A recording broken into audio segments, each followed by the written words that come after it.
Hello, my friends, and welcome back to the What If Project vlog. My name is Glenn. I'm the host of the What If Project, the podcast, and it's great to see you here. If this is your first time here, welcome. I haven't welcomed people in a while, but I've noticed that the YouTube subscriber list has been slowly climbing. It's up to, I think, 320 at the time of recording this episode. And that's primarily because of one thing I put out there, which was a Bart Ehrman video. I had him on the podcast a while ago, and I put the video up on YouTube, and it's got like 15,000 views, and people have been subscribing to the show. And some people will subscribe and they'll be around for a while. Notice that the count goes down a little bit because they're like, oh, this isn't what I thought it was was going to be.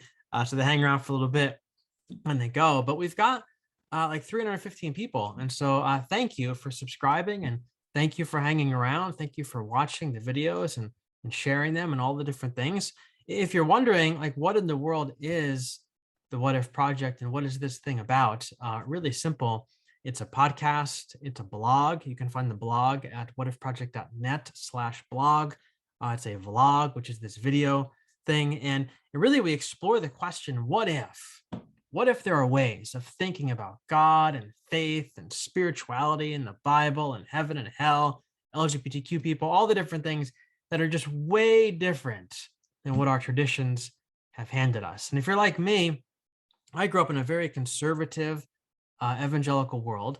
And if you know anything about that universe, there's really primarily one way to understand everything. It's kind of like our way or the highway. This is the way it is. This is the absolute truth. This is how you understand the absolute truth, and nothing else is acceptable. And so understand it this way or don't understand it at all. And that's it. But I'm deconstructing all of that. I'm deconstructing, I'm reconstructing, I'm rethinking things. And so I'm asking the question, what if there are ways of thinking about all of this stuff that's just way different than what my tradition or your tradition, whatever that is, has handed us? And so we talk to people like Brian McLaren, Diana Butler Bass has been on the show, Barbara Brown Taylor, N.T. Wright, Bart Ehrman, Elaine Pagels. We explore lots of different things. We've done series. We did one series called To Hell with Hell, where we had 10 people come on the show and talk to us about their views of hell, all different kinds of views. Some people, thought that hell exists. They believe hell exists, but it just looks very different than like the torture chamber that I was handed. Some people say hell is like ridiculous and the whole thought of it's just stupid, and they don't believe in hell at all. So we've had all different people come on the show and talk to us about different ways to think about and understand hell. And we've had a lot of fun. So we've done all different series, all different conversations. So go check it out. Go to Apple Podcasts, Spotify, wherever it is that you listen to podcasts. It should be there. Look up What If Project and take a listen and let me know what you think. But today I want to talk to you about something really exciting. And I'm nervous about this. But I'm excited. I'm writing a book, a real live book. Well, it's not alive, but it's a real actual book. Or maybe it is alive. Maybe it's the living word. No, never mind. I'm not going to go there. But anyway, it's a book. It's a book. And I have written the book. I've been writing it for 2 years. I started writing it 2 years ago, my 38th birthday. I was sitting in Starbucks and I was thinking about my life. I thought to myself, you know what? I've got a book in here somewhere that I have to mine through all of this stuff, and I have to figure out what this book is. And I have to start writing it. And so I started writing it that day in Starbucks. I sat down with my coffee and I pounded out the first, like a very rough draft of like the introduction. And I put a very brief outline of some chapters and I started writing. And I put it away and I took it out again, put it away, took it out again. Pandemic hit, took it out, put it away, took it out, put it away. And now this is my job. Like, I quit my job. And so I do the podcast, I do the vlogging, I do the podcast. I mean, the blog, I do all the writing, all the stuff. And that's what I do with my hours in the day. So I thought to myself, I got to get this book back out. And I want to finish it because I got more things that I want to put in the book. So let's get this out and let's really start thinking about this and putting it to work. I had a couple of people, a couple of publishers who are very interested in the book. One I was really close to working with. but I decided to publish it on my own, by myself through Amazon. I know Amazon is, I get it, but they make it very easy to publish your own book for a very low cost. And you can just go to Amazon and you'll be able to buy it when it becomes available. So I'm going to release the book on January 25th. That's my birthday. So my 40th birthday. I'm going to release this book out into the world, and I'm really excited about it. And a lot of people said, it's kind of stupid to publish your own book. Like, you work with a publisher, they're going to really design it. They're going to work on the cover. They're going to make sure it goes through a very rigorous editing process to make it as good as it can be. They're going to market the book for you. Like when you write your own book, you got to do all that stuff by yourself. I'm like, yeah, I know, but this book isn't a book. Like, it is a book. And I say this in the book, that it is a book because it's got pages and words and all those different things, but it's a really personal thing. Like, it's really like a collection of blog posts and journal entries, and they're kind of mixed and matched together. And it's just my heart is in this book. And there's something in me that just, you know what? I don't want this book to pass through anybody before it gets to you. I want it to go from my heart to your hands and touch nothing and no one in between. So I wrote the book. I'm trying to edit the book. I've read through it about 10 times and I'm sick of it. I'm to the point where I hate it. I hate it now. But I'm trying to edit the book. There will be mistakes because there just will be. There's going to be spelling mistakes, going to be grammar mistakes. There's lots of run-on sentences. So get ready for that. But I think that's the beauty of the book. I'm doing it myself. I'm editing it myself. I feel like there's just something, there's a lot of humanity in this book, a lot of imperfections in the book, but I'm making it as clean and as tight as I can. I'm designing the cover of the book. So I'm working with somebody who they will format the book for Amazon, because Amazon has all this confusing stuff that you have to do to format the book. It's very confusing, but they're going to format the book. They're going to take the cover design. They're going to tweak it a little bit to make it work for Amazon, but I'm working on the cover, all the different things. Like this is my book. It's literally my book, and I'm really excited about it. I don't really care about selling copies. I could care less. I really don't care if it sells. I don't care if it makes money. I don't care. If I did care, I would definitely go through publisher, but I don't care. I just want to get the book out there. I want it to do what it will do. People will share it. People will not share it. People will buy it. People will burn it. Who knows what they'll do with it? But I just want to put it out into the universe, and I want it to be there and do whatever it's going to do. And maybe a publisher will see it. Maybe someone will see it and say, wow, this is really good. We could do something with this. Cool. We'll take it off of Amazon, work with a publisher, and we'll see where it goes from there. But for now, it's going to be what it's going to be. The title of the book is Rethinking Everything. Rethinking Everything. And it's really the subtitle is going to go something like a spiritual journey from black and white thinking to a world of color. And so really it's the story of my spiritual journey. And in this book, I'm going to be rethinking a few different topics. Number one, chapter 1 is about hell. Chapter 2 is about LGBTQ inclusion / exclusion. Chapter 3 is about the Bible.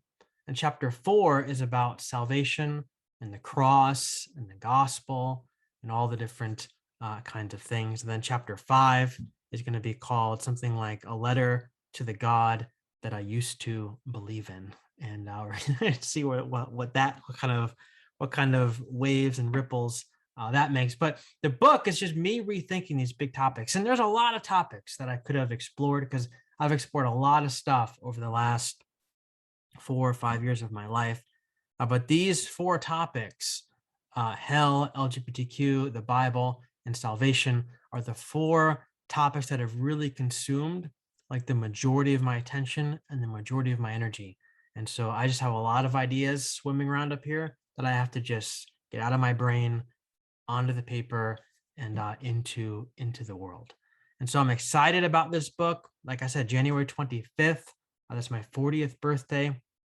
We'll make the book available on Amazon. I should have it done I'm ready to go probably by the new year for sure. And then I can order myself like a few copies just to make sure the printing and everything is right. And I think if it's not, I have a couple rounds where I can go back and forth with the formatter to change things. But hopefully it'll all be good. It'll go smooth sailing.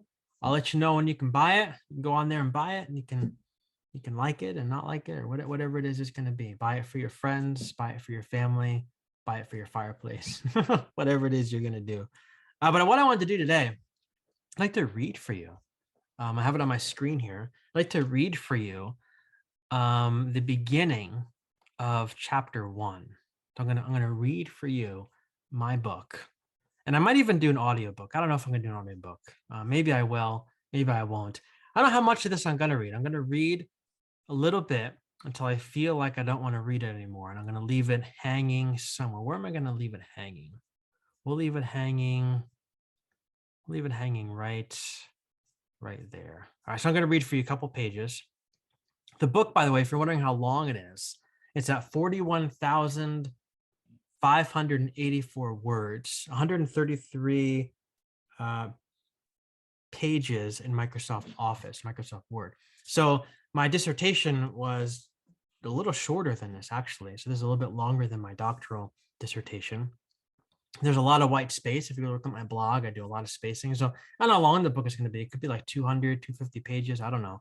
But we'll see. But yeah, 41,000 words, which feels like an accomplishment. Like 41,000 words is a lot of words. I'm down here pounding on this keyboard for a long time. Okay, so chapter 1 is called To Hell with Hell, just like that series I did on the podcast a while back. To Hell with Hell. And it starts like this. I remember sitting in my 6th grade classroom, trembling in fear as our teacher taught us about the book of Revelation. 6th grade? Yes, I was 11-ish years old and attended a prominent private Christian school near my hometown where our teacher was taking us through the book of Revelation and teaching us about the 7 seals, the tribulation period, the lake of fire, the Antichrist, the end of the world, answering all the pressing questions that are swimming around the mind of your average junior high student. In addition to reading random pieces of John's letter that made absolutely no sense to me, most of which still don't, mind you, we also watched an old movie from the 70s depicting what it would be like to be left behind when Jesus returned to take the good Christians away to heavenly bliss while the rest of the world was left to burn. Children would be swept up into the clouds, leaving their parents behind. A wife would wake up to find her husband gone. Airplanes would suddenly have no pilots. All the while, some dude with shaggy hair and bell bottoms strummed a guitar and sang the words, "I wish we'd all been ready," over and over again. It was horrifying. How in the world anybody thought that it was okay to show this movie and talk about this book with a group of 13 or so 6th graders is way beyond me. I remember having nightmares for weeks because I was afraid that I would fall asleep and wake up to having no family, no friends, no neighbors, and that I would be tossed into the lake of fire with Satan and the Antichrist and a giant beast with a bunch of heads. Excuse me for a moment while I go wipe the sweat off of my palms. Okay, I'm back. And then later in high school, I can remember learning about martyrs. Martyrs were people who were murdered because of their faith in Jesus. And I can remember a teacher saying that this was a true test of a Christian, the true test of our faith. Being a martyr, he said, is the highest calling that any follower of Jesus could ever hope to obtain. Hope to obtain, I thought to myself, that's super weird. Why on earth would I hope to be tortured and killed? He said that not everyone is chosen to be a martyr, of course, but that those who are chosen must pass the test and remain faithful up until the very end. As a martyr, he said, your faith will be tested. If your life is on the line, will you say that you believe in Jesus or will you deny him? This is the test. Your eternal destination will be on the line. Gulp. He went on to explain that if we ever found ourselves in a position where someone was going to kill us because of our faith in Jesus, then we absolutely positively could not deny our faith in him, because Jesus himself said in Matthew 10:33, but whoever denies me before men, I will deny before my Father in heaven, and I would therefore go straight to hell. I remember going to sleep at night praying for what felt like hours. Please, God, don't make me be a martyr because I can't do it. Please don't make me be a martyr. I love you, God, I promise, but I don't think I can do this. And I don't want to go to hell. Please, I'll do anything but that. Then there was evangelism class in college. I went to an evangelical Bible college where I got my degree in youth ministry. And one of the required classes was a class on how to share Jesus with people and get them to believe in him so that when they died, they would go to heaven instead of hell. And one of the assignments in the class was to share Jesus with someone in an attempt to lead them through the sinner's prayer, where they would invite Jesus into their life, commit their everything to him, and promptly receive their get out of hell free card as the Holy Spirit entered their body and breathed new life into them. There was a catch, though. For the assignment, we were allowed to evangelize to anyone we wanted, as long as the person wasn't a member of our family.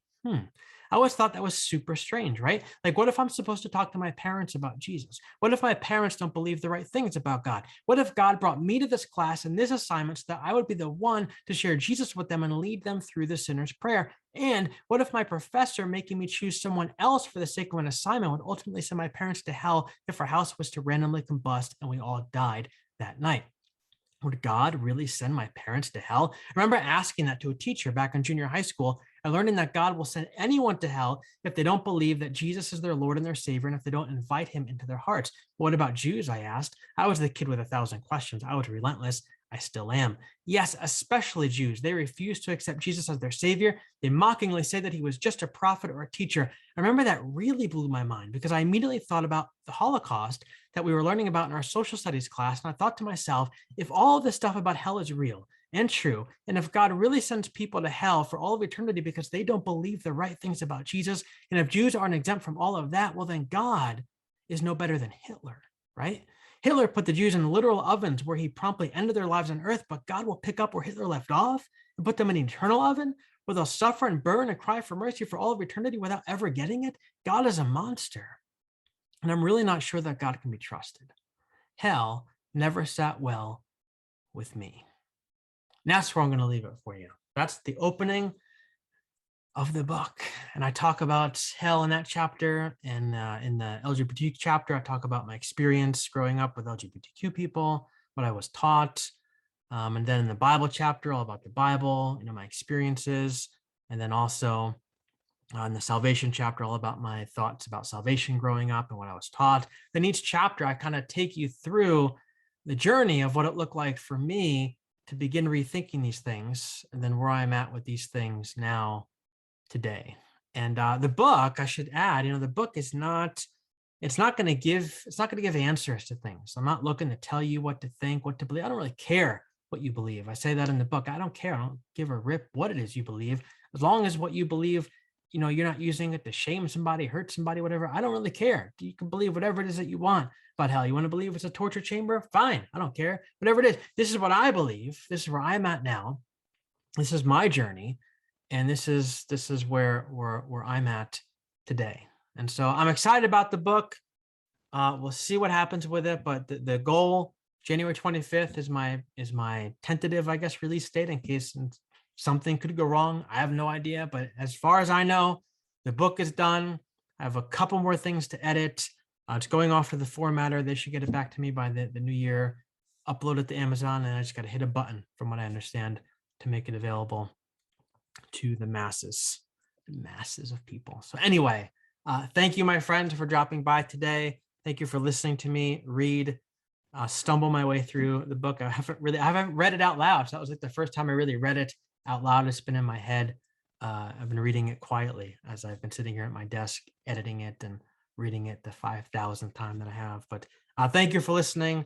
Thank you for being here. Tell your friends. Subscribe to the show if you haven't. Give it a like, give it a dislike, whatever it is you want to do.